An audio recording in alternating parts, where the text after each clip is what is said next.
Buenas noches.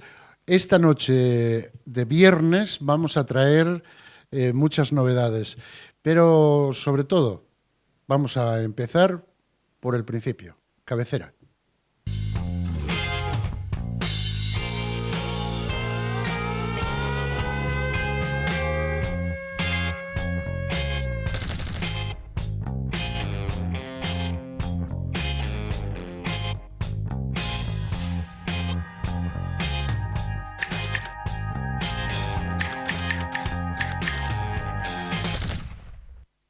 Bueno, como os decía, hoy tenemos a una persona que nos viene a hablar precisamente del mismo. Es Mario Suárez del Fuello, portavoz del grupo Sisión Si Puedes del Ayuntamiento de Gijón.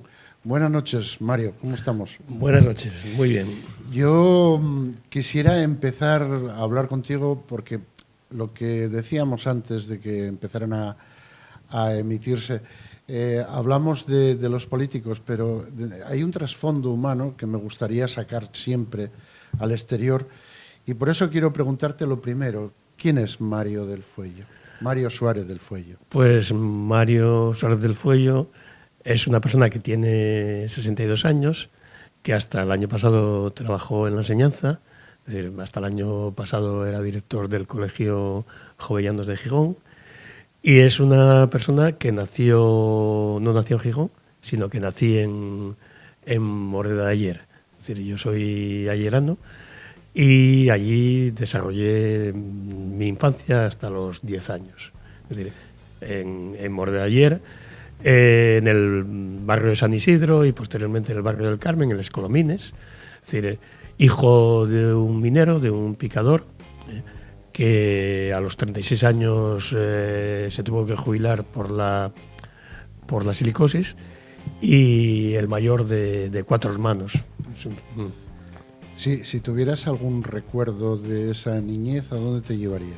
Bueno, pues el recuerdo de esa niñez me lleva siempre a Moreda, al campo de la iglesia, que era donde íbamos a jugar a la pelota cuando salíamos de la academia, donde yo estaba en la academia ayer, que dirigía don Germán. Y esos son los recuerdos, el campo de la iglesia, el Cine Carmen. Había 3 cines en aquella época: Cine Carmen, Cine Covadonga y Cine María Eugenia. 3 cines había, sí. De crío, bueno, vamos a tutearnos. Sí. ¿Siempre pensaste que acabarías en la política? No. ¿Qué querías ser?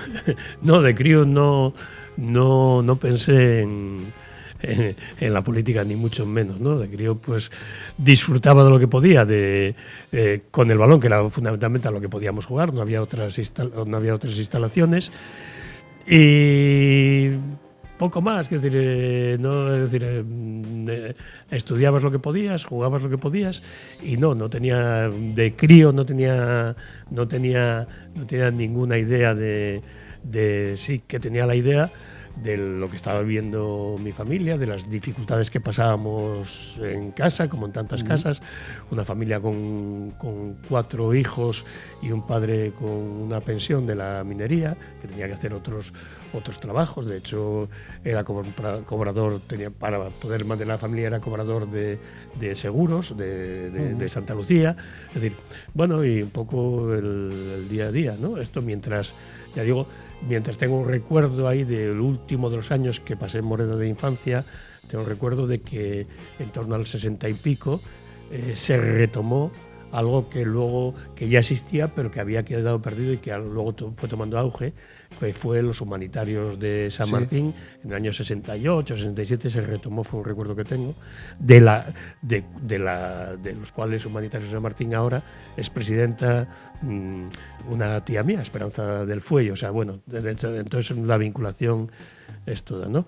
Luego, a los 11 años, pues por distintas razones, marché a estudiar a universidades laborales. Y de hecho, yo quería estudiar, si no tenía claro, quería estudiar el bachillerato, continuar con el bachillerato que había iniciado en la academia ayer. Y entonces la universidad laboral más cercana a la que a Asturias era en Zamora, porque en Gijón solo había oficialía y maestría. Entonces hice el bachillerato en la Universidad Laboral de Zamora, en el internado, un internado dirigido por salesianos, o sea, controlado por los salesianos y con bastante disciplina. O sea, que estudiaste con curas. Sí, estudié con curas, aunque no estudié para curas ni por deseo de curas, sino que las universidades laborales las regentaban distintas órdenes, desde los jesuitas en Gijón, los dominicos en Córdoba y los salesianos en Zamora, aparte de otras muchas órdenes. Sí. ¿Cuándo retornas? ¿Cuándo vuelves a Asturias? ¿Cuándo vuelves y vas hacia Gijón? Bueno, estudié el bachillerato, desarrollé la parte de la adolescencia, con lo cual tú con tus amigos de Moreda se produce un cierto corte porque vuelves solo en vacaciones de Navidad, Semana Santa y verano, pero bueno, las mantienes. Y luego todavía hay una segunda fase que sigo estudiando en universidades laborales. Después de acabar el bachillerato, estudio magisterio en la Universidad Laboral de Cheste, en Valencia. Es decir, que es la primera universidad laboral en la que, y la única en la que se estudia magisterio. Y yo formo parte de la segunda promoción. Ha habido una primera promoción y una segunda promoción. Entonces ahí en Zamora empiezo a tener conciencia de la justicia, o empiezo a tomar conciencia de la injusticia, y en la laboral de Cheste es cuando empezamos a desarrollar más esa concepción de la lucha por la justicia. Y retorno a Asturias, pues eso, estudio el magisterio, profesor de GB en Cheste, en Valencia. Durante un año y medio trabajo en un colegio privado en Valencia, es decir, en el Colegio Santa Teresa de Jesús, en la avenida Aguilar, y hago la mili, me toca hacer la mili. Te toca hacer la mili. Hago la mili en Plasencia, en Cáceres y luego en el cuartel en Plasencia. ¿Y qué fuiste como suboficial? No. Fui de soldado y luego, como era maestro, cabo tomatero, o sea, cabo rojo, aquellos. Cabo por el hecho de ser maestro, automáticamente eras cabo.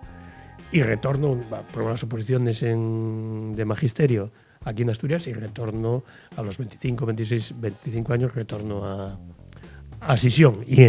Retorno a Asturias y ya directamente a Sisión. Sí.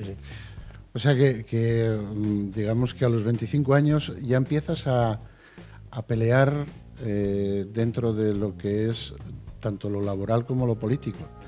A los 20, en Valencia, ya empezamos a participar en grupos. ¿Estamos hablando de qué año? Del año 76-77. En el 77, es decir, con 22 años, en el 76-77, 21-22 años, ahí participamos en los movimientos antifranquistas o del tardofranquismo, del postfranquismo, del conseguir la democracia. Y había una revuelta. Sí, grandes manifestaciones, grandes movilizaciones. Es decir, en el campo de la enseñanza, el convenio de la enseñanza privada también se planteaba ya en Valencia a través de asambleas que desbordaban incluso a los sindicatos que nacían. Y sí, desde ahí empezamos ya a plantear una batalla. Pero ya incluso en Cheste habíamos hecho huelgas, es decir, ya había habido movimientos en las universidades laborales que habían acabado con expulsiones. En Cheste, el tercer año que estábamos de magisterio, hubo una pequeña revuelta en protesta por las condiciones en las que estábamos, de comida y demás, y nos expulsaron a todos, una semana antes de Semana Santa, para paliar el motín, y algunos intentaron que expulsar definitivamente, pero no pudieron porque hubo una gran respuesta por parte del profesorado de Cheste, que tenía mucha conciencia también. ¿Sufriste alguna vez represión policial? No, represión policial no mayormente. Una manifestación aquí en Oviedo en el año 78-79, protestando, pidiendo más escuelas, pidiendo mejores condiciones en la enseñanza, que acabó bueno, pues con una detención de horas en comisaría aquí en Oviedo. Yo te preguntaría, ¿lo que te hizo llegar a la política parte de Cheste o aquí ya empiezas a a entrar en algún partido, en algún... Bueno, yo creo que parte de fundamentalmente no es un hecho concreto el que te hace tomar una decisión, ¿no? Sino tienes un pasado, tienes unas vivencias, o sea, vives en una familia humilde, ves lo que tu padre y tu madre tienen que sufrir para mantener la familia. Eso te va marcando.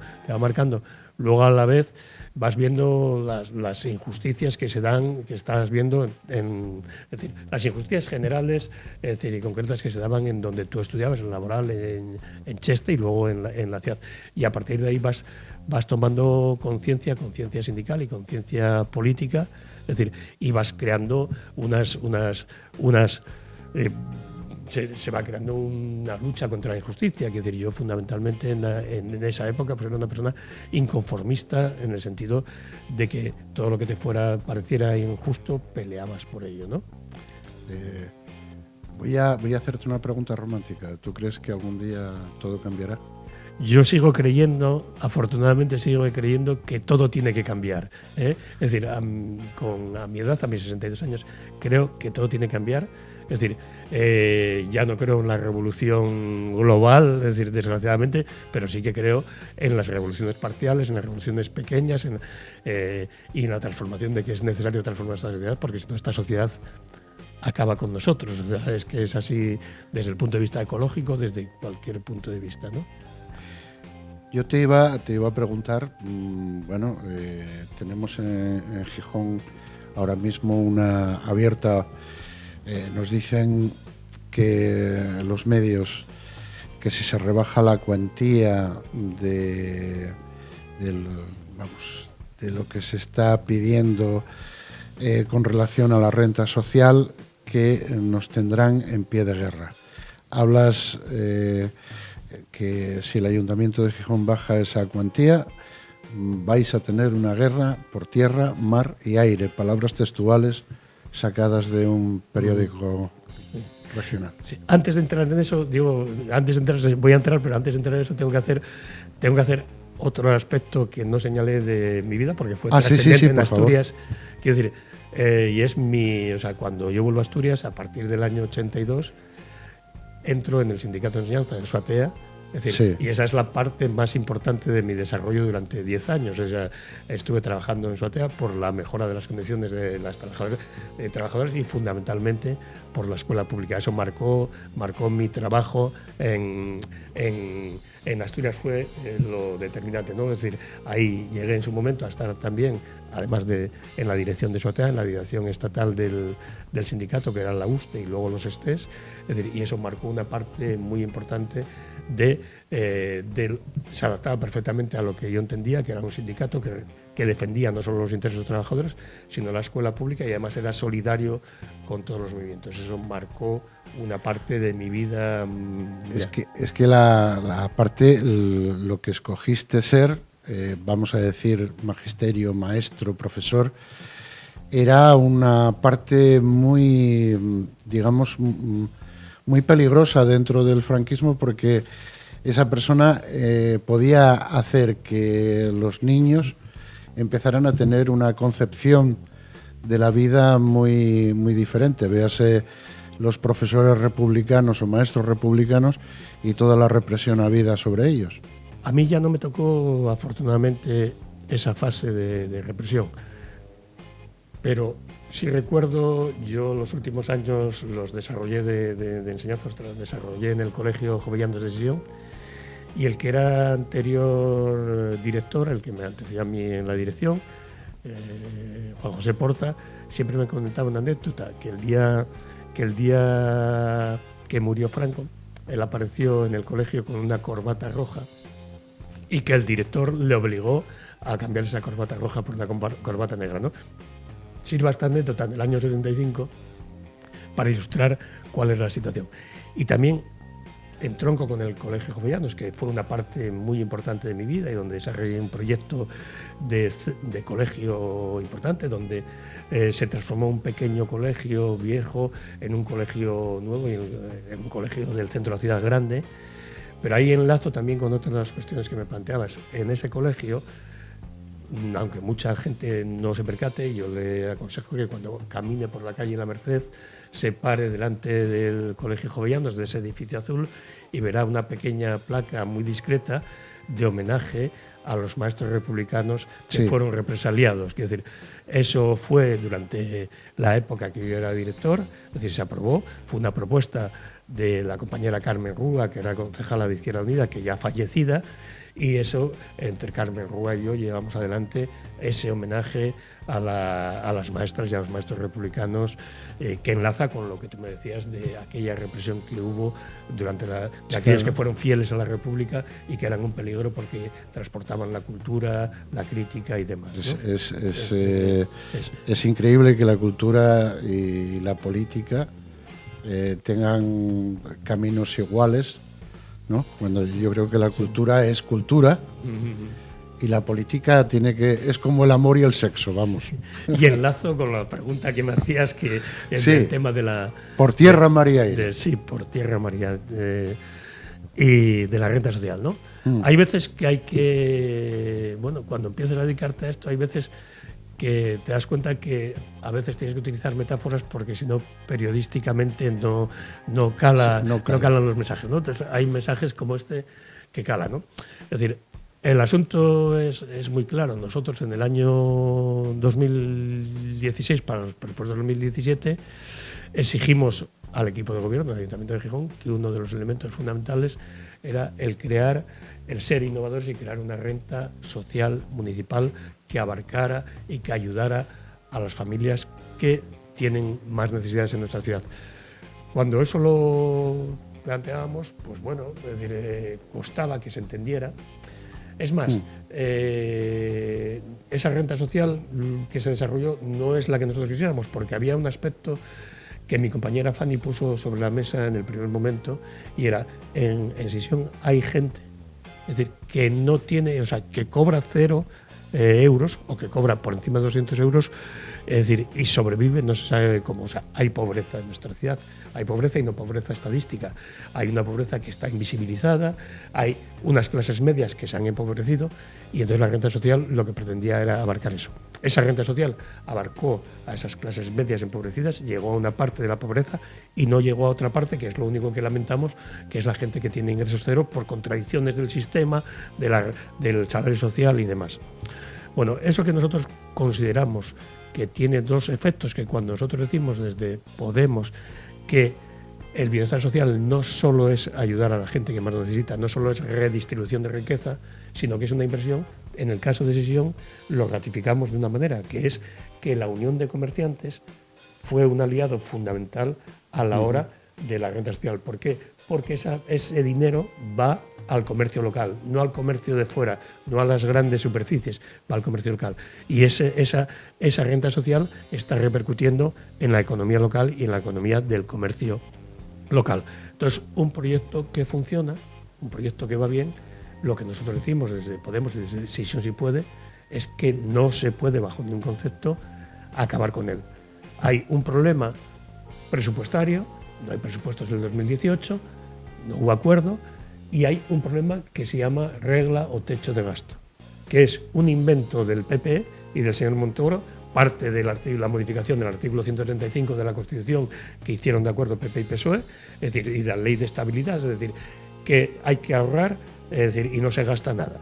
Pero es terrible, o sea, porque es que yo lo comparo con un corralito, es decir, con el corralito argentino, es decir, da igual que el ayuntamiento tuviera superávit, si no gastó lo del año anterior, es decir, el presupuesto se reduce y no se puede gastar. Entonces, bueno, se aplica esa regla de ese techo de gasto, que es una política del PP para evitar que los ayuntamientos destinen dinero al gasto social. Y lo primero que hace la alcaldesa de Gijón es decir que lo primero que se corta es la renta social.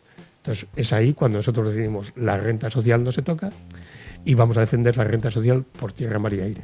A partir de ese momento parece que han ido rectificando y que sí va a haber renta social y que sí va a haber dinero. Eso es la segunda parte que nos queda en las próximas semanas, de ver qué dinero se destina. Pero bueno, vemos algún brote verde o estamos todavía en ese aspecto oscuro del túnel sin sin salida. Yo creo que hay gente que ve brotes verdes y hay gente que vemos cierta oscuridad en el túnel. Trato de explicarme. Es decir, se habla de que nos estamos recuperando de la economía. Debe ser cierto. Se habla de que hay más empleo. Debe ser cierto. Ahora bien, la cuestión es quién se está recuperando en la economía, quién se está enriqueciendo con todas las reformas que se hicieron, es decir, y qué empleo se está generando. Es decir, jubilo, despido a la gente con experiencia y demás, genero empleo en precario, Sí. es decir, y entonces nos encontramos con una nueva situación que hasta ahora no se había dado en este país, o al menos no se había dado desde hace 30, 40 años atrás. Es decir, es que tenemos trabajadores pobres. Es decir, y cuando digo trabajadores y trabajadores pobres, es gente que con los salarios que se están dando, no puede llegar a final de mes, no puede aguantar, no puede dar de comer a la familia. Es decir, nos encontramos con esa situación, por lo tanto estamos en un nuevo estadio. Es decir, aquí hubo una crisis, una supuesta crisis, es decir, que pagamos todos, esa crisis de los bancos que pagamos todos, es decir, se recuperaron los bancos, no devolvieron ese dinero, las empresas hicieron las reformas que quisieron, las reestructuraciones que quisieron, tampoco pagaron más allá, y los paganos somos las personas de a pie. Entonces, desde esa perspectiva, con esa situación, desde un ayuntamiento que es la administración más cercana a la gente, la que ve más de cerca la cara de los invisibles, es la que tienes que hacer políticas de inversión, pero tienes que hacer políticas sociales, es decir, para sacar de la miseria esas situaciones y visibilizar esa situación de los invisibles. Yo quería hacerte una última pregunta. ¿Qué pedirías a tus compañeros políticos que militan en otros partidos? ¿Qué les pedirías? Vamos, si tú ahora mismo te hicieran caso, ¿tú qué les pedirías a Foro, a PP, a...? Fundamentalmente que salieran a la calle y que escucharan a la gente y que vieran la realidad de lo que sucede en nuestra ciudad, como sucede en muchos más sitios, ¿no? Es decir, hay necesidades en los barrios, hay necesidades de urbanización, hay necesidades de inversión y hay necesidades fundamentalmente de empleo. Es decir, un ayuntamiento no puede paliar lo que hace una administración central o una administración autonómica, es decir, los desarrollos, pero sí puede ayudar a paliar esas dificultades. Es decir, el ayuntamiento lo que tiene es decir, además de que funcionen las farolas, las luces y demás, tiene que tener un aspecto cercano a la ciudadanía, que los barrios sean habitables, es decir, y que la pobreza, es decir, se erradique en la medida de lo posible. Pues, Mario, yo... Y un último aspecto. Dímelo. Y un último aspecto, y muy importante en nuestra ciudad de Sesión. Es decir, otro tema con el que deberíamos todos los políticos y la ciudadanía luchar por tierra, mar y aire, porque lo tenemos por tierra, mar y aire, que es la contaminación. La contaminación atmosférica, la contaminación marina y la contaminación terrestre. O sea, ahí sí que tenemos contaminación por mar, tierra y aire, y eso es muy grave, y ahí hay que hacer un frente común y buscar las soluciones.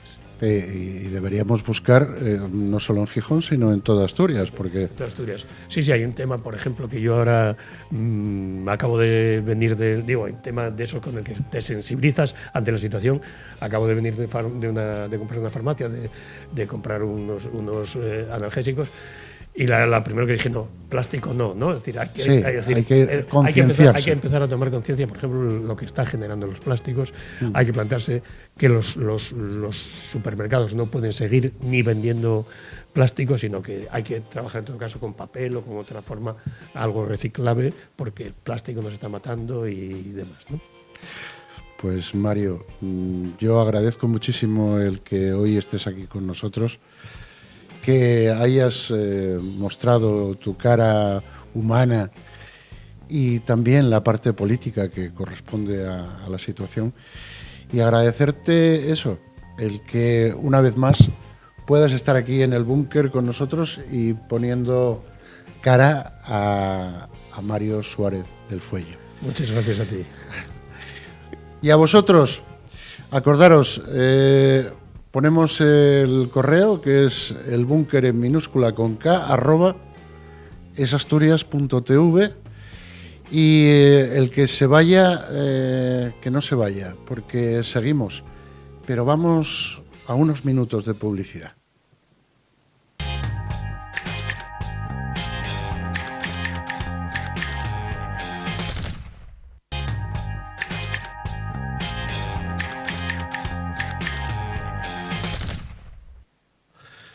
Buenas noches, aquí venimos de nuevo de publicidad y vamos a pasar a dar un repaso a las noticias de esta semana. Para ello nos van a ayudar pues José Luis Costillas.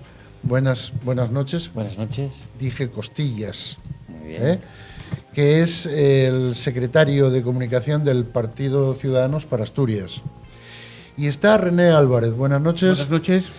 Que es economista, sociólogo, politólogo y exsecretario del PP para Asturias. Yo quisiera entrar en materia porque vamos a ver algo que estuvo pasando estos días y que nos tiene encogidos un poco el corazón, que es la matanza que hubo en Estados Unidos, donde Trump, no sé si se hace el sueco, se hace el muerto, o simplemente tira balones fuera y dice: el chaval que mató a estos 17 muertos estaba como una cabra, pero no va a haber ninguna situación de cambio en lo que va a ser las armas dentro de Estados Unidos. Por lo visto, en Florida, este chaval compró este subfusil de asalto, un arma de guerra, por una cantidad igual a un iPhone. Estamos hablando de ¿cuánto puede ser? ¿400? 500 euros, sí, por ahí. Y podemos decir que, bueno, se está hablando de un montón de muertos en Estados Unidos a causa de estas locuras. Estamos ante una situación que debería ser controlada, digamos, el armamento en Estados Unidos como es debido, o simplemente esto es algo puntual. Hombre, por desgracia, estas situaciones en Estados Unidos se dan de una manera bastante frecuente. Y que ocurran de manera frecuente no significa que nos tengamos que acostumbrar a ellos. Que un chaval de 17 años, Trump tiene razón en una cosa, que este chaval era un chiflao, no sé si lo dijo así exactamente, pero que un chaval de 17 años, con sus capacidades mentales un poco disminuidas, tenga la posibilidad de comprar un fusil de asalto, yo no creo que sea lo más adecuado. Entonces, yo no voy a meterme en la sociedad, en la esencia de la sociedad americana, pero creo que igual que te exigen para sacar el carnet de conducir unos mínimos y para cantidad de cosas, pues para la tenencia de un arma, pues muchísimo más. En la Constitución americana dice que todo americano puede tener un arma en su casa para poder defenderse. ¿Hasta qué punto esto es una Constitución anticuada?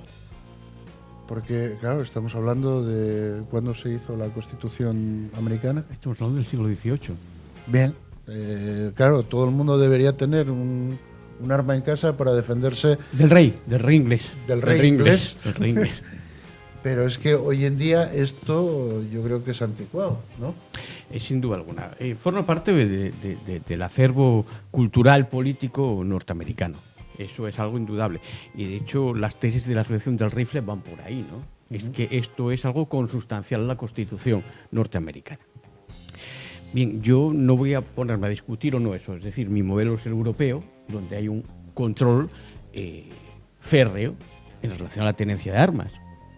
Es mi modelo el europeo.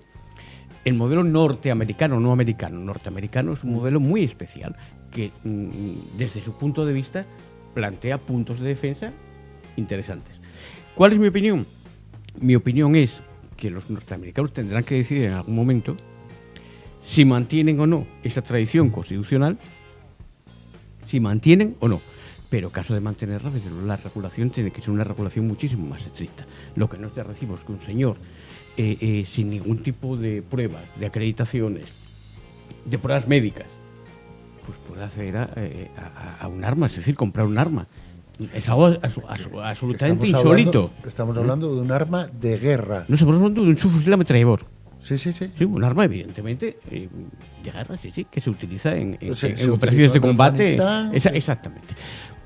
Eso es algo, insisto, inusitado en Europa. Sí, y casi en el resto del mundo.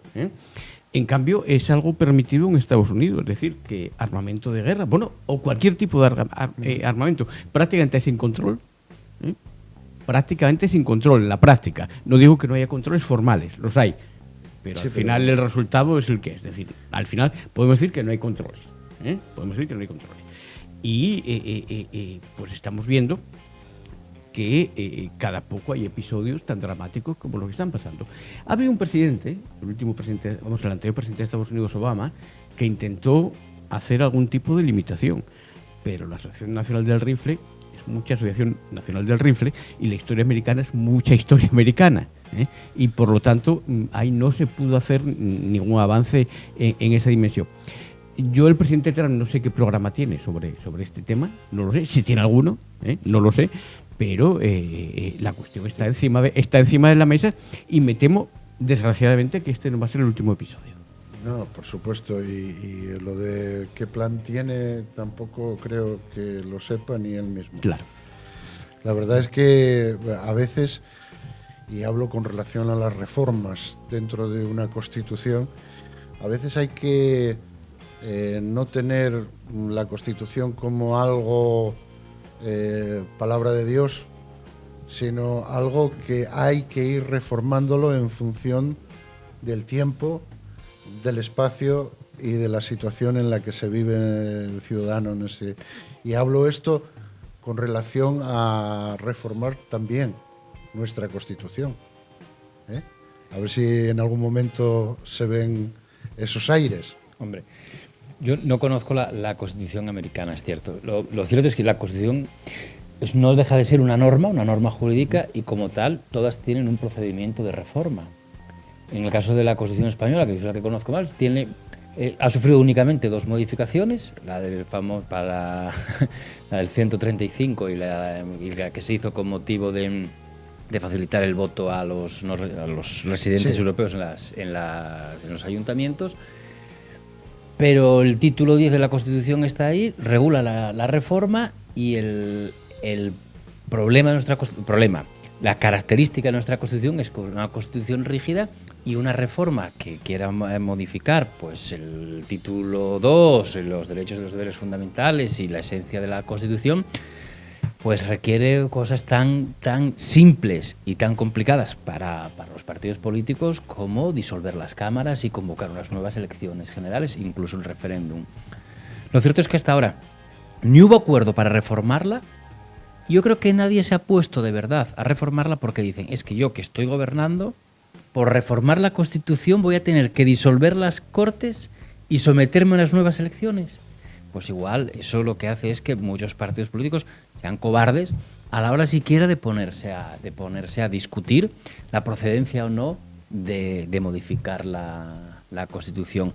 Pero exactamente, no son dogmas de fe, son normas jurídicas, y como tales se pueden modificar, y en su propia redacción está el medio y la manera de hacerlo.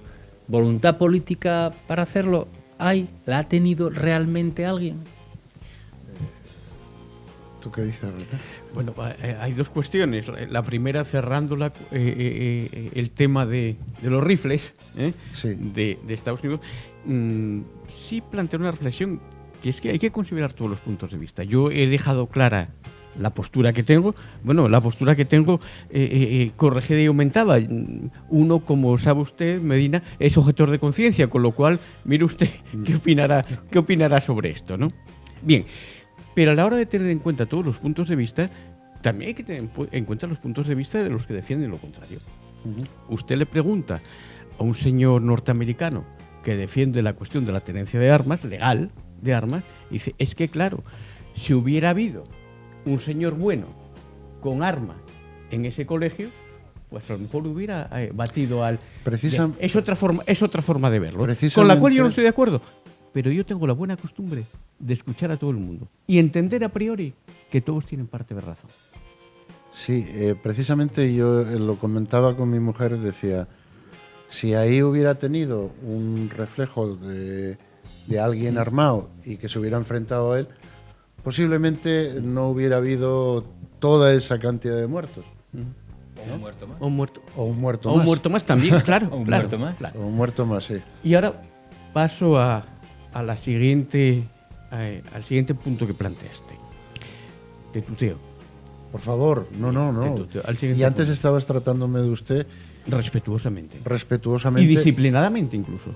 Yo también, sí, no, por Dios, no me... Bueno, Si tenemos más o menos la misma edad. Claro, vamos a la Constitución. A mí hay un viejo profesor, del cual me honro ser amigo, que es Juan Velarde, que siempre me dijo, y ahora voy a lo de la reforma de la Constitución, y me voy, si me permites, adelantarme a ti, con el tema que vas a sacar, sin duda alguna, que son esos rifirrafes, bueno, pequeños rifirrafes, entre los dos partidos que estamos aquí representados. En todo caso, recordando a Juan Velarde, siempre me dio un gran consejo. Y es un consejo que yo me aplico con Ciudadanos, que es el siguiente. Tú, si tienes un vecino que se hace rico, alégrate, porque para bien o para mal, algo te tocará. Con lo cual, creo que ya expliqué mi postura sobre el rifirrafe.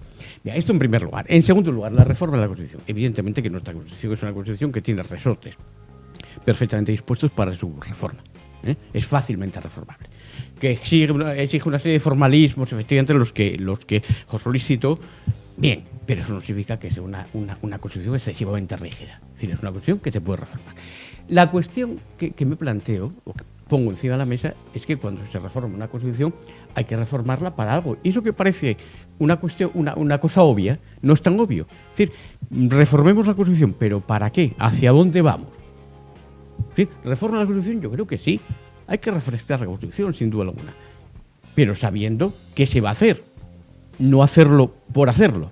Está la cuestión territorial, por ejemplo, está la cuestión planteada la división de poderes, el gobierno de los diferentes poderes, particularmente del Poder Judicial, ¿no? Bien, que son cuestiones que se pueden poner encima de una mesa redonda para tratarlos, ¿no? Y por supuesto que eso está abierto, pero el tema fundamental es sobre qué versará esa reforma constitucional. Pero insistiendo en la idea fuerza de que nuestra Constitución es fácilmente reformable. La cuestión es que una Constitución es algo muy importante, es la lex legum. Lex legum significa ley de leyes. Por lo tanto, estamos hablando de la Constitución como piedra angular del Estado.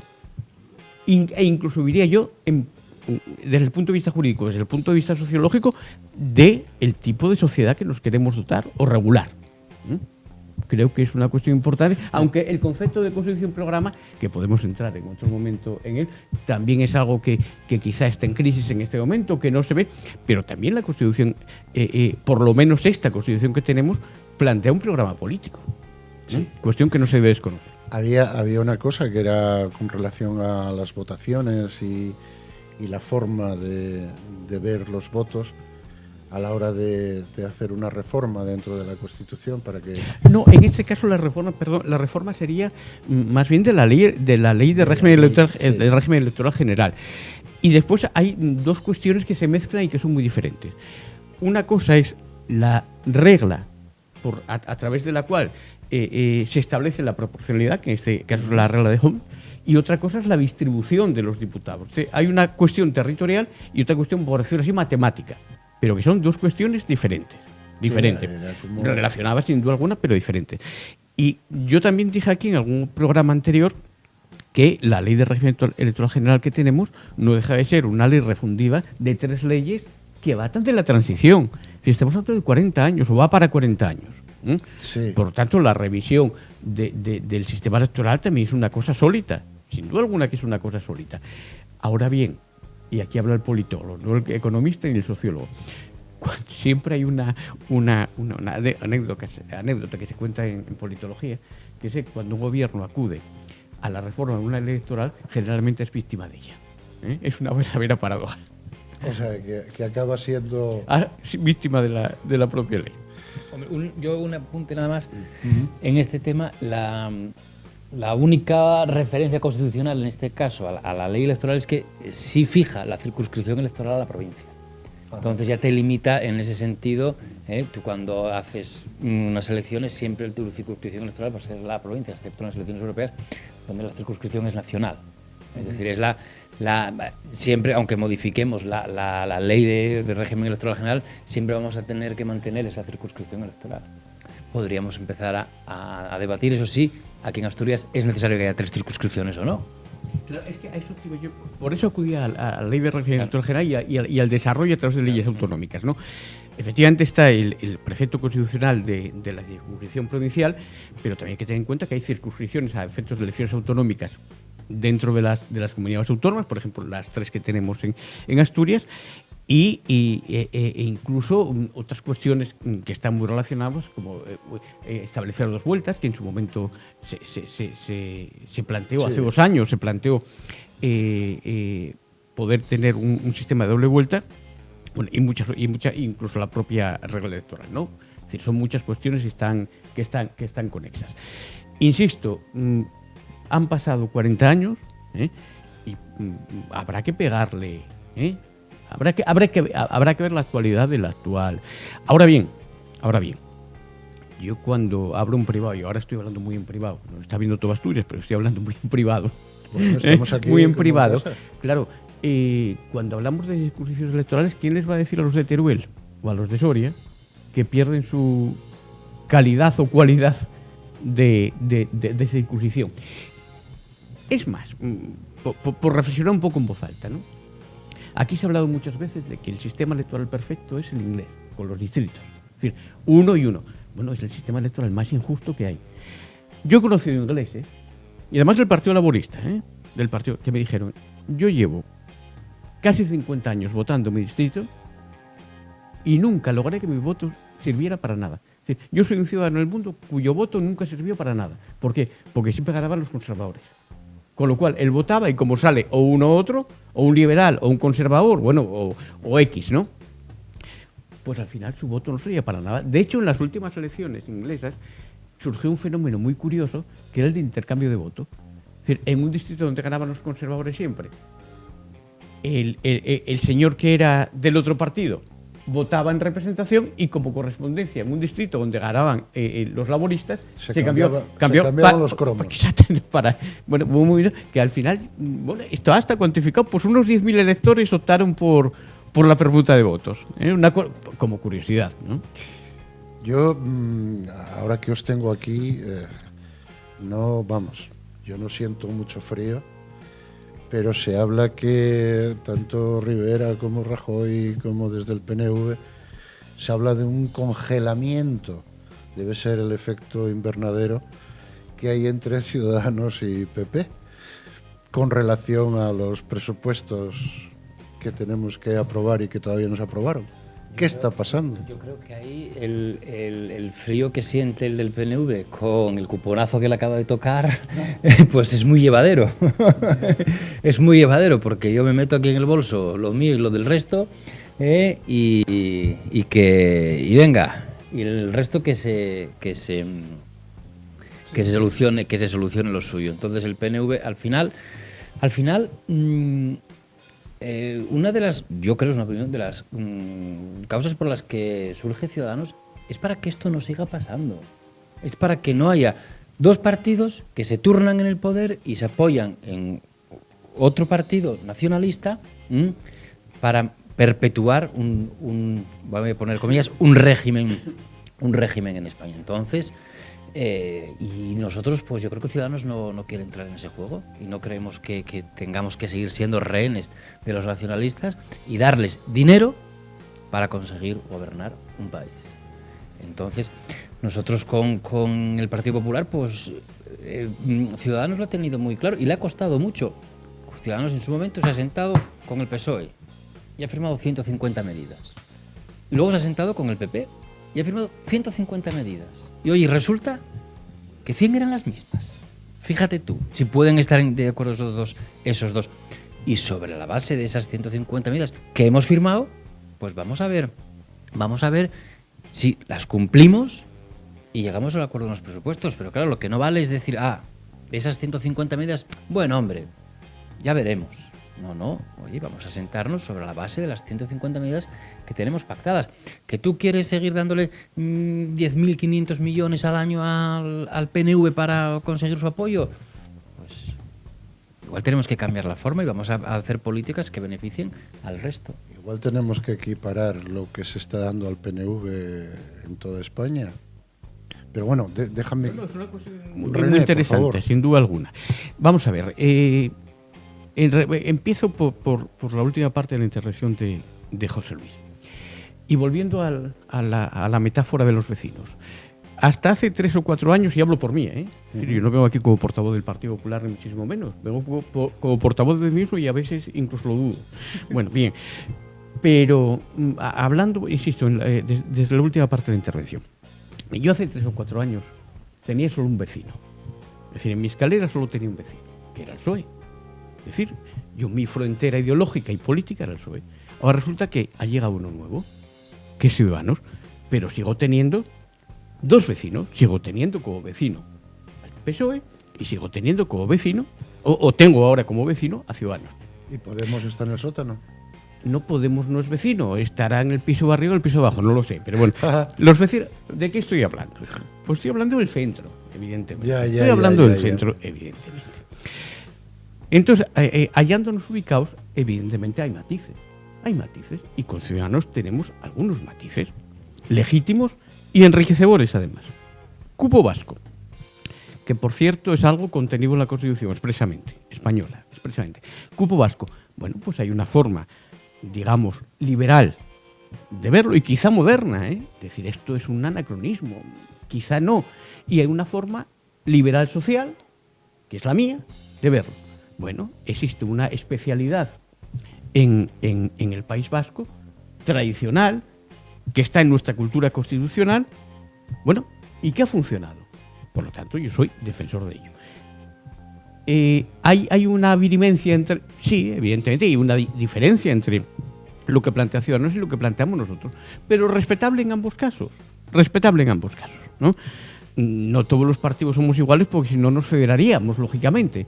Bueno, claro. a saber lo que traerá el futuro. Pero, insisto, en todo caso, y en el caso de toda la polémica que en este momento, puntual, episódica, normal, con Ciudadanos, estamos hablando de un partido con el que compartimos espacio, evidentemente. Por lo tanto, de ahí puede venir alguna de las diferencias. Yo aquí una puntualidad nada más. Efectivamente, la Constitución y la disposición adicional, creo que es la primera, reconoce el concierto y el convenio. El concierto con el País Vasco y el convenio y con Navarra, ¿no? Pero el cupo, nosotros no ponemos en duda esa disposición adicional primera, no ponemos en duda, por supuesto que no, el concierto. Lo que nosotros no estamos de acuerdo, y no estaba de acuerdo nadie, ni las comunidades autónomas, ni los técnicos, es en ese cálculo. Nosotros no entramos a analizar el concierto, no discutimos eso, discutimos el cálculo del cupo, el dinero que les vamos a dar. Y decimos, señores, vamos a calcularlo como dicen los técnicos, no como dice el PNV. Y no vamos a calcular el cálculo y decir, toma tanto para callar. No. Si está todo el mundo diciendo que este cupo está mal calculado, pues vamos a calcularlo bien. Esa es la esencia. Nosotros no entramos a discutir la disposición adicional primera. Entramos a discutir el cálculo que se hace de ese cupo. Que el cupo no está recogido en la Constitución. Lo que está recogido es el concierto. Correcto. Está bien formulado y evidentemente hay una diferencia de criterios. No hay mucho más que hablar. Que yo iba a preguntar que si de esos polvos vienen estos lodos catalanes.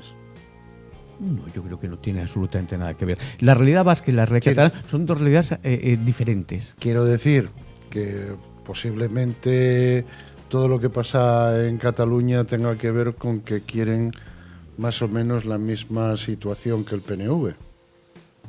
Los catalanes no... Bueno, ellos declararon la independencia. Ellos declararon la independencia, se saltaron todas las normas y declararon la independencia. Yo, si me permites, voy a hacer un análisis a ver qué le parece a René, que me gustan mucho sus puntos de vista. Yo creo que efectivamente, hasta ahora había dos vecinos, ¿no? Que era el PP y el PSOE. Y dos vecinos que tenían claros cómo querían la comunidad, ¿no? Y cómo querían relacionarse con el resto del vecindario. Y convivían bien entre ellos. Entonces, uno decía que uno era el que cuidaba las zonas verdes y le gustaban las zonas comunes, y otro pues quería mejorar las infraestructuras propias de cada domicilio, ¿no? Y cada uno tenía ese posicionamiento, pero como estaba claro cuál era el posicionamiento de cada uno, no tenía que hacer nada para demostrarlo, porque estaba claro que uno era el que defendía las zonas verdes y las zonas comunes y otro era el que defendía pues los domicilios particulares. Pero ahora llega un vecino más. Y entonces esto obliga a los otros a eso que decían que defendían, defenderlo de verdad. Voy a poner un ejemplo un poco más práctico. Hasta ahora, pues vamos a decir que el PSOE era el partido que defendía más progresista, a los trabajadores, pero luego las leyes laborales duras, las hizo el PSOE. Es decir, no tenía que hacer nada para defender a los trabajadores porque se suponía que ya... No, el PP era el que defendía la unidad de España. Entonces no tenía que hacer nada para defenderla porque ya era él el que lo defendía. Sí. Y ahora sale un interlocutor nuevo que dice, no, hay que defenderlo, pero con hechos. No vale ya decir que yo defiendo a estos y yo defiendo a estos. Hay que defenderlos. Y a defender son las medidas. Y yo creo que eso es lo que, y como ciudadanos, Podemos también, los otros partidos, ¿no? Entonces yo creo que eso es lo que cambió en la política actual. Es decir, ahora no vale con decir que yo defiendo esto. Ahora, si tú defiendes algo, tienes que demostrarlo. Y la única forma de demostrarlo son las medidas. Estamos viendo cómo nosotros siempre defendimos a los cuerpos fuerzas superiores del Estado. Pues la equiparación. Pero ahora hay que darlo ya. No vale decirlo. Y yo creo que eso es lo que le está pasando al PP y al PSOE, que el discurso que tenían ahora puede seguir siendo un discurso válido, pero es que ahora hay que demostrarlo con los hechos. Entonces el PSOE ya no puede decir que es el partido que defiende a los trabajadores, porque sí, porque el PP no lo defiende, estoy hablando porque el PP no los defiende. No, si los defiendes de verdad, pues muéstralo. Y si tú eres progresista, demuéstralo con tus actos y con tu... Lo que hay que hacer es demostrar aquello que se está haciendo, ¿no? Y hasta ahora esto no hacía falta. O no hacía falta, o no tanta falta como ahora. Es un análisis... No, es un análisis absolutamente sólito. No, es decir, la aparición o la irrupción de Ciudadanos en la escena política nacional, yo lo valoro como algo positivo. Vaya por delante. Es decir, cuantas más opiniones haya y más matizadas, mejor. La cuestión es cómo vamos desarrollando y aplicando todo eso después. Planteaste el tema, y que es un tema por el cual yo tengo especial sensibilidad, y ya habíamos hablado de aquí, de las fuerzas de seguridad del Estado, la equiparación, ¿no? Uh-huh. Yo estuve el sábado pasado en la manifestación, sí. Exactamente, para reivindicar junto con muchos otros compañeros del partido. Agustín Iglesias estuvo allí. Bueno, bien.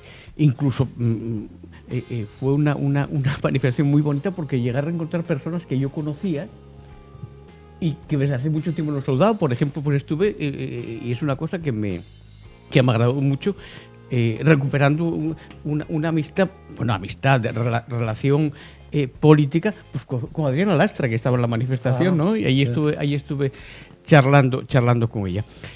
Por lo tanto, hay un consenso importante. Evidentemente que la equiparación tenía que haberse hecho mucho antes de la crisis.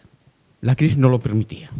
Pero quizás estemos, como yo hablaba el otro día en una de estas tertulias del búnker, estamos en el momento para hacerlo, porque yo creo que en primer lugar hay un consenso y existen las posibilidades para establecer medidas económicas de cara a la equiparación. Eso no se va a traicionar y evidentemente eso se va a cumplir, insisto, porque además hay muchas formaciones políticas, particularmente las dos que en este momento no forman coalición de gobierno, pero tienen de alguna forma responsabilidad en el gobierno, como Ciudadanos, a efectos de investidura, y como es el PROEP que está gobernando, ¿no? Pero también partidos de la oposición como el PSOE pues defienden, o Izquierda Unida o Podemos, pues defienden esta postura y por lo tanto ante un consenso tan unánime es difícil una vuelta atrás que por supuesto nadie pretende. Y siempre que no se ha abordado ha sido por motivos claramente económicos, de administración y de tomar decisiones políticas. Es decir, yo me acuerdo cuando hubo aquella polémica tan importante, y además yo la vi muy, muy de cerca, con las pensiones de las viudas. Había que aumentar las pensiones de las viudas. Se hicieron esfuerzos, se hicieron algunos adelantos, pero nunca se llegó a una solución final, porque al final resultaba carísimo. Eso es cierto, que resultaba carísimo. Pero bueno, quizá en este momento también, cuando estamos avivando la polémica de las pensiones, pues es el momento de abordar muchas cosas, y en conjunto. Yo creo que es una buena oportunidad. Yo creo que las cuestiones cuando se plantean no hay que vivirlas con dramatismo. Todo lo contrario. Es decir, de la crisis, el buen empresario siempre obtiene éxito. Siempre El mal empresario posiblemente le vaya peor de lo que le debería ir, ¿no? Está el principio de Mateo, ¿no? Ese principio que yo defiendo tanto, que es aquel que más tiene, más tendrá, que yo defiendo tanto, no, perdón, que yo hablo tanto, y aquel que menos tiene, lo poco que tiene, lo perderá, ¿no? Que es terriblemente injusto, pero que es una máxima que al final curiosamente funciona, ¿no? Y bueno, además hay matemáticos que lo han racionalizado y han hecho algoritmos para demostrar que eso es así. Lo digo, principio de Mateo, no porque me guste, sino para ilustrar lo que es a veces, una realidad económica o macroeconómica. Y en el tema de las pensiones, pues efectivamente que en los momentos en que entramos en tiempos de mudanza se ha operado, ¿no? Ha operado ese principio. Pero insisto, yo siempre, viéndolo con absoluto optimismo, el debate de las pensiones es un buen debate, no es un mal debate. Yo no lo veo con pesimismo, sin duda alguna. Es que un debate se crece. Claro. O al menos el inteligente crece. Y nacen ideas, y nacen inquietudes, e incluso nacen nuevos interlocutores, o líderes de opinión, o políticos, o partidos políticos, como es el caso de Ciudadanos, ¿no? Todo eso es bueno. La cuestión está en que se ponga en marcha las soluciones. Sin duda alguna. O sea, en el buen entendimiento, y tú lo dijiste con muy buen criterio, José Luis, de que al final aquí todo el mundo tiene buenas intenciones. Y me decías tú, ¿y por qué no Podemos decir? Bueno, también Podemos tiene buenas intenciones. La cuestión es cómo quiere aplicar esas buenas intenciones cada uno, las fórmulas, nada más, pero evidentemente que todos tenemos buenas intenciones.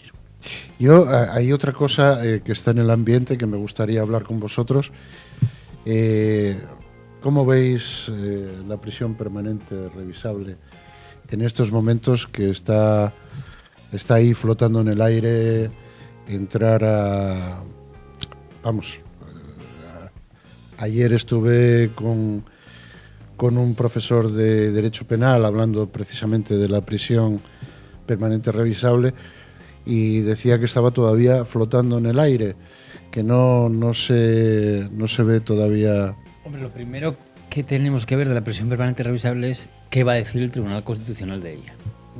Eso es lo primero que tenemos que ver. ¿Esa prisión permanente revisable es constitucional o no? Será el Tribunal Constitucional que nos diga si la prisión permanente revisable es acorde a nuestra Constitución española, que prevé la reinserción, antes hablábamos de la Constitución española, y cómo marca el dogma político y el tipo de sociedad que tiene, y cómo el Tribunal Constitucional nos va a decir si efectivamente esa prisión permanente revisable tiene cabida o no tiene cabida en el ordenamiento jurídico español. Tendremos que esperar primero a que se pronuncie.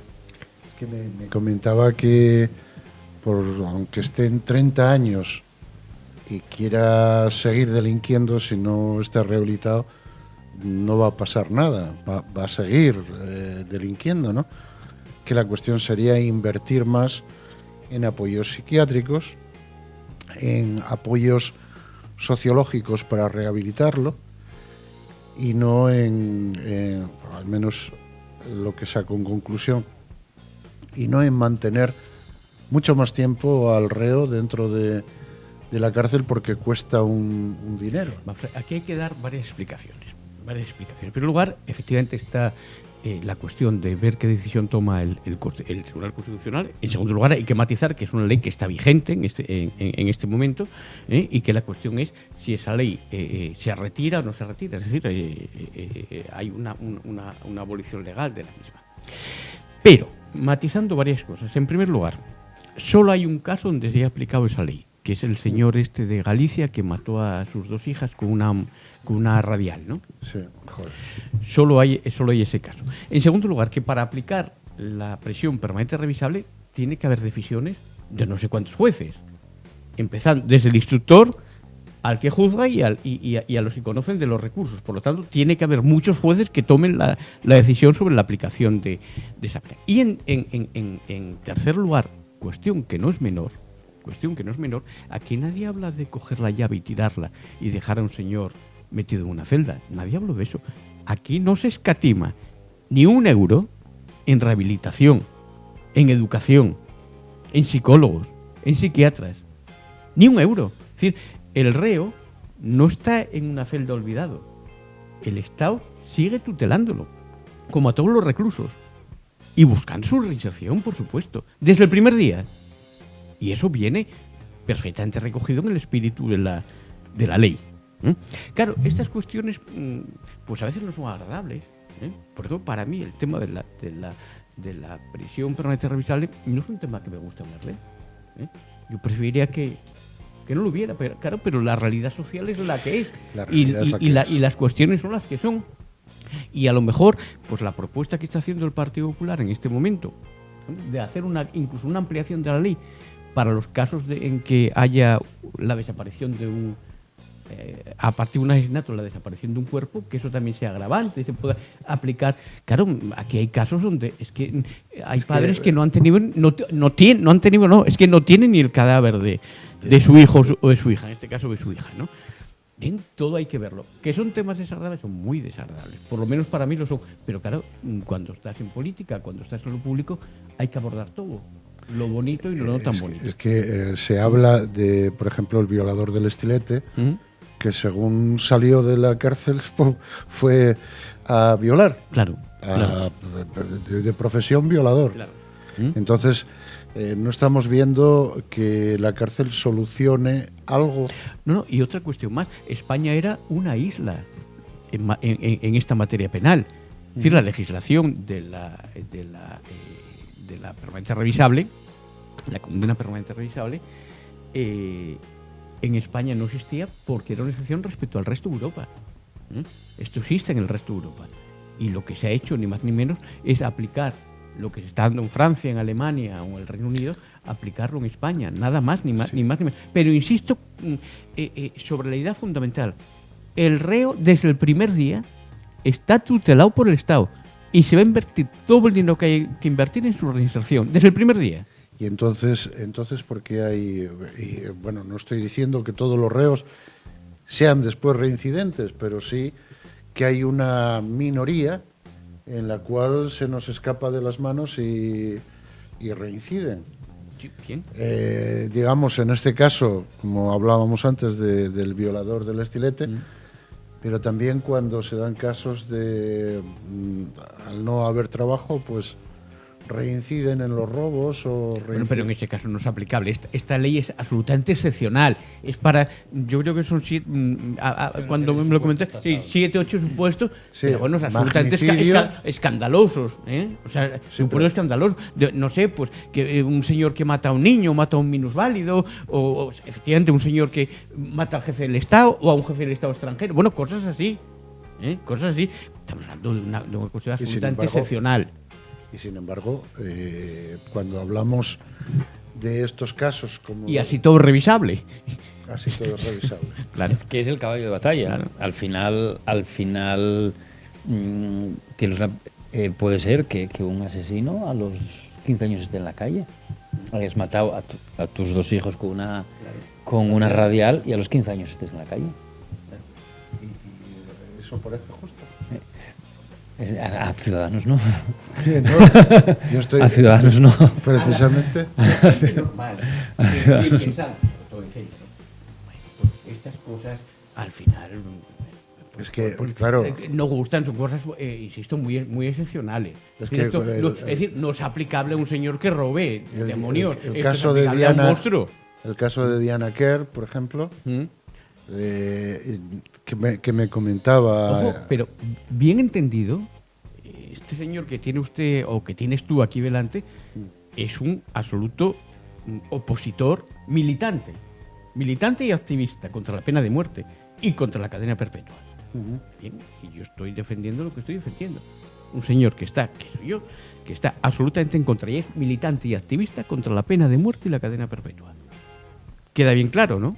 Sí, y yo vuelvo a lo mismo. Por ejemplo, el caso de Diana Kerr, o el que hablabas del parricida con una radial, Dios mío, que ya es horrible matar a los hijos y encima con una radial. Pero yo lo que me pregunto es, bueno, ¿y esta gente no merece esa prisión permanente revisable? Es que me decía, no, es que esto no es retroactivo. Es decir, que si se aprueba... No, la prisión permanente revisable ya está en vigor. Está en vigor. Pero lo que pidió el PNV fue, digamos, derogar o que esa ley se eliminase. Sí, fue una propuesta de ley, creo que del PNV, pidiendo que la prisión permanente revisable, pues que está actualmente en vigor. No están pidiendo mucho... Piden, están No, acostumbrados. es que, no sé, o el PP está dando más de la cuenta o No, el PNV está pidiendo mucho. No creo que el PP les dé esto, no lo sé. No, de hecho han votado en contra, se han votado en contra. Sí. De todas formas, cuando esto salga, si no es retroactivo, quiere decir que va a haber reos que se puedan librar de esto. Bueno, vamos a ver, cualquier disposición penal no es retroactiva, ¿eh? Eso es esencial en el derecho penal. Sí. Nunca es retroactiva. Sí, Solo si es más beneficiosa para el reo. Exactamente. Solo si le beneficias al reo le sería aplicable. Exacto. Pero si es más gravosa, no. Bien, está bien Pero es explicado. un principio O sea penal. que- sí. básico. Y a mí no me parece justo. Que fíjate, Estoy viendo no sé si es una K-47 y un M16. ¿no? Sí. Es el AK. es un M16. El M16. La duda es, ¿este chico con 17 años que mató a 17 personas, sería justo que estuviera dentro de 15 años en la calle? No. Pues con la prisión permanente revisable podría ser. O sea, podría ser que estuviera Sí, 15 por años en la supuesto. calle. Sí. Si lo que pides es el cumplimiento íntegro de la pena, no, es decir, si tú lo condenas a 20 años por el asesinato de 17 personas, Y tiene que estar cumplimiento 20 años. íntegro, 20 años en la cárcel. Ojo, 20 años en la cárcel, como bien decía René, no significa cerrar en una celda como veíamos esas películas de los Estados Unidos. Una cárcel en la que va a... El Estado comprometido es Exactamente, va a tener que recibir sus cursos, sus psicólogos, sus sociólogos, con todas las atenciones y todas las necesidades para su reinserción, que al final es la esencia clara de las penas privativas de libertad en España. Van tendientes a la reinserción del reo, ¿no? Entonces, pero claro, aún así, aunque tendremos que atender a la reinserción, pues también tendremos que valorar si queremos la reinserción a los 10 años, a los 15 o a los 20, si has matado a 17 personas. Estamos viendo a asesinos etarras viviendo debajo de sus víctimas.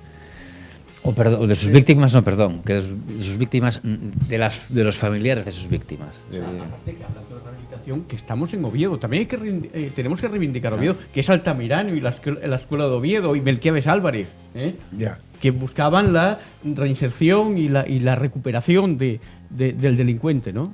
En los conceptos de aquel. Yo iba a comentaros, quiero salir un poco de este tema tan escabroso, es que me revuelvo mucho cuando veo, bueno, lo que hablabas antes de matar a los hijos con una radial. Horrible. ¿Cómo va esto de la muralla en Oviedo? Pues la muralla de Oviedo, Os pregunto. yo, si Porque quieres... la tenemos aquí al lado. Sí, mira, además nuestro grupo municipal, el grupo municipal de Oviedo, pidió en una iniciativa, una moción al tripartito, el equipo de gobierno, que se ponga en valor la muralla medieval de Oviedo, que se ponga en valor, y pedíamos una serie de iniciativas como era, bueno, primero adecentarla. Primero es adecentarla, quitarle toda la maleza y las pintadas que tienen. Lo segundo era facilitar el paseo de ronda por encima de la muralla. Fuimos incluso a visitar León, donde tienen también una muralla y donde están haciendo iniciativas sobre ellas. Y además es que hay un dato muy significativo. Y hablando de Oviedo, que a mí me apasiona, el monumento más visitado de Asturias es la Catedral de Oviedo. De todos esos turistas que van a la Catedral de Oviedo, ¿cuántos van a la Plaza del Paraguas? A la muralla. Pues algo estamos haciendo mal. Sí. Algo estamos haciendo mal. El otro día nos reunimos con los taxistas y yo le hice al taxista una pregunta que a mí me dejó alarmado. Yo le dije, tenemos en Oviedo pues monumentos prerrománicos asturianos, ¿no?, que son patrimonio de la humanidad. Y yo le dije al taxista, y una pregunta, ¿cuántas carreras haces al año al Naranco a enseñar los monumentos? Asturias, Oviedo tiene turistas. Y no, iba a preguntar, ¿cuántas os imagináis? 3, me dijo. ¿Al año? 3. Algo estamos haciendo mal. Algo estamos haciendo mal. Oye, y yo le dije, ¿cuántas haces, por ejemplo, a la Clínica de los Vega? Que pues algo que tenemos en Oviedo, Sí, claro. que hay que reivindicar y estarles agradecidos por lo que supone para Oviedo la Clínica de los Vega. No. No sé cuántos, me dijo, un porrón. Y yo, pues si todos esos, por ejemplo, esos pacientes que van a Los Vega, que tú dices, creo que tienen un buen poder adquisitivo, que son turistas, o son pacientes, pero bueno, que aprovechan para hacer turismo, pues si no cogen y pagan un taxi para subir a ver el prerrománico, es porque igual tienen un desconocimiento enorme de que lo hay y que está tan accesible. Entonces, pues con la muralla, ¿qué hay que hacer? La muralla hay que ponerla en valor. La muralla hay que revitalizarla y hay que sea un atractivo turístico, porque una de las fortalezas que tiene que tener Oviedo es el turismo. Y hemos estado... se han hecho cosas buenas en Oviedo, pero si das un paseo por el Oviedo antiguo, se te cae el alma a los pies. Porque parece... está peor que en los 80, a día de hoy. A veces da hasta miedo. En pasados programas que tuve en otra televisión, yo reivindicaba un poco la Asturias, ¿no? Tenemos tanto que lo perdemos precisamente porque tenemos mucho. Tú me hablabas de cuántos habían subido al Naranco, ¿no? Yo iría más cerca, la San Julián de los Prados. Tienes ahí el románico, románico. Tenemos tanto que no nos damos cuenta, y lo que está pasando es con la muralla precisamente eso, que se nos está cayendo. Todavía el otro día en el concejo de Grao vi una casa particular con un saetero de una iglesia del prerrománico puesto allí dentro de la pared. Y decía, ¿y esto? Pues que cogen las piedras y van haciendo a su libre albedrío. Sí, sin duda alguna.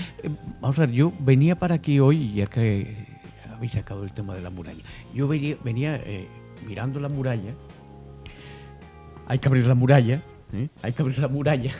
obedeciendo a las recomendaciones de la pieza musical, ¿no? Sí. Pero yo venía viéndola y aquí es un jardín vertical, o esto, porque está aquí al lado, ¿no? Sí. Es un jardín vertical prácticamente, es decir, es una cosa de absoluto olvido, ¿no? Absoluto olvido.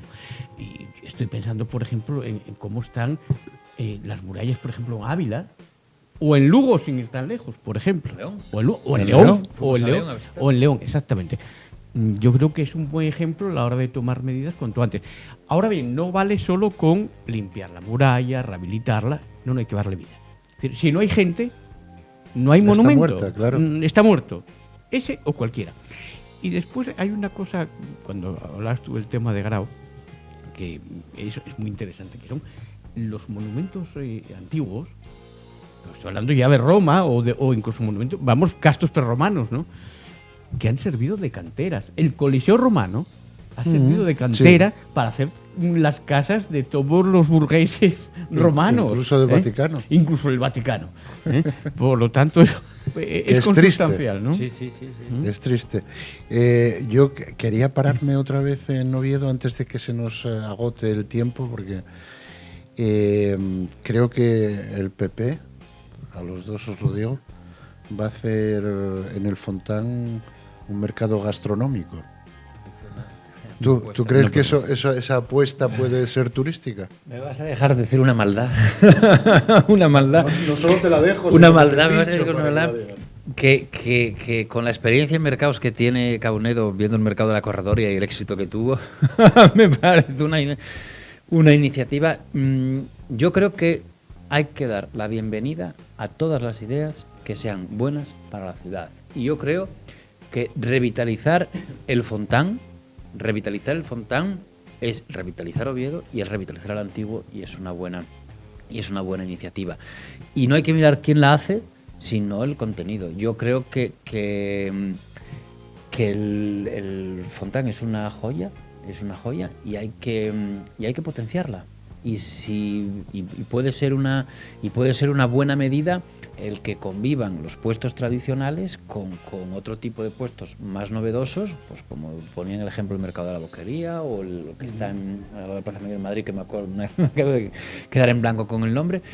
Pero yo creo que sí, y además Oviedo necesita mucho que se hagan muchas cosas para volver a tomar el pulso que yo creo que perdió. Que yo creo que por desgracia perdió. La idea, hasta donde yo conozco, porque alguna vez sí me la hizo llegar. Sí me la hizo llegar Agustín. En todo caso, la maldad no la tomo por la verdad. Cuando viene de un vecino, no se tiene en cuenta. Cuando viene un vecino, no se tiene en cuenta. La idea es la siguiente. El Fontán tiene un problema que es un problema de horario. Es decir, el Fontán tiene vida por las mañanas, pero no por las tardes. Por lo tanto, la clave económica para que sea rentable es que tenga vida todo el día. Y Agustín, evidentemente que se ha informado, ha visitado, lleva mucho tiempo estudiando ese tema, pues adopta esta como una posible solución. Igual que otra solución, por ejemplo, esa iniciativa que él tiene, que me parece una iniciativa muy inteligente, que es la de la policía de proximidad, ¿no? Para dotar de seguridad a la ciudad sin ningún criterio represivo, todo lo contrario. Es decir, esa policía, y termino rápido, esa policía está concebida de la siguiente forma: está concebida para que un policía sea conocido, Miguel, ponemos por caso, sea conocido por todos, hable con todos, sea un vecino más y tenga como interlocutor al comerciante, al que va a comprar y al rumano, digo rumano o portugués, que está pidiendo la puesta de un supermercado, a todos, sin ningún criterio represivo. Es el mismo planning que... Ya lo hubo con la Policía Nacional en su momento. En Estados Unidos era algo parecido, ¿no? Sí, pero mira, yo ahí... Tienes razón, y esto es lo que digo yo: cuando las iniciativas son buenas, partan de quien partan, tienen que apoyarse. Esa iniciativa la propuso Ciudadanos en el Ayuntamiento de Oviedo. Además, de una manera muy curiosa. Era una iniciativa que todos llevaban en el programa. Ciudadanos la propuso. Oye, el PSOE, que la llevaba en su programa, votó en contra. Y el PP se abstuvo. Y 6 meses después la propone él como suya.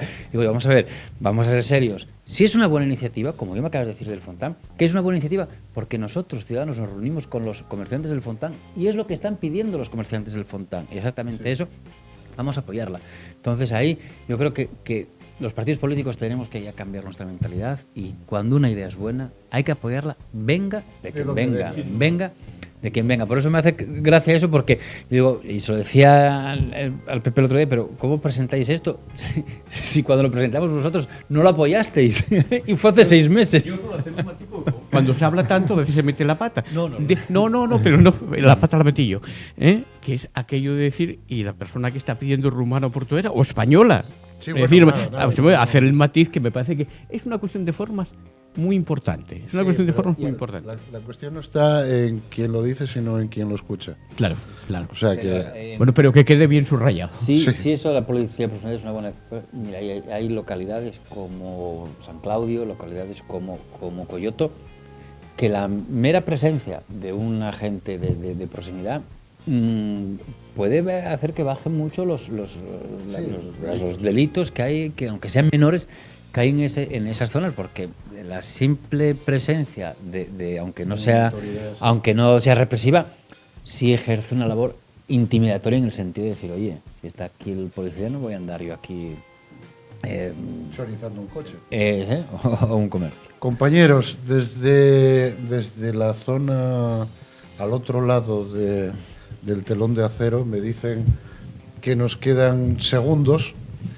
Quiero agradecer, sí, dime. Sí, no, yo no, bueno, termina, ¿nos vas a dar un turno final o...? Sí, por favor. Vale, no, sencillamente despedir a la audiencia que cada vez es mayor, ¿eh? ¿Ah, sí? Cada vez es mayor, sin duda alguna, por lo menos lo que a mí llega es eso, lo que me cuentan, y además no lo pregunto, me lo dicen, y desde ¿Eso luego... es por ti? ¿Eso es por ti? No, la audiencia de la televisión, del Por eso, que es por ti. No, ahí me lo Algo dicen, le corresponde, claro que sí. Y también a José Luis, evidentemente, y a todos los que venimos a esta casa, que estamos además encantados de estar en esta casa. Pues muchas gracias. Y yo suelo decir que Ciudadanos y nosotros, el PP, tenemos una gran ventaja sobre otros partidos. ¿Y sabéis cuál es la gran ventaja? Que por muy mal que nos vaya, siempre nos queda la UCD. Muy bueno. Yo nada, darte las gracias a ti por haberme invitado, gracias a René por la compañía y por sus observaciones, muy, muy claras en todo momento, y nada, seguir trabajando por esta ciudad. Pues yo agradeceros a los dos de verdad el estar aquí, el haber calentado un poco esta invernada que estaba cayendo sobre el PP y Ciudadanos. Decir a esta gente que nos está mirando que ya sabéis que tenemos un correo que es elbunker en minúscula @esasturias.tv para que nos escriban y nos digan de todo. Y lo dicho, con esto y un bizcocho, el búnker se despide hasta mañana a las 8. Buenas noches, pasarlo bien y tener cuidado en la carretera. Buen fin de semana.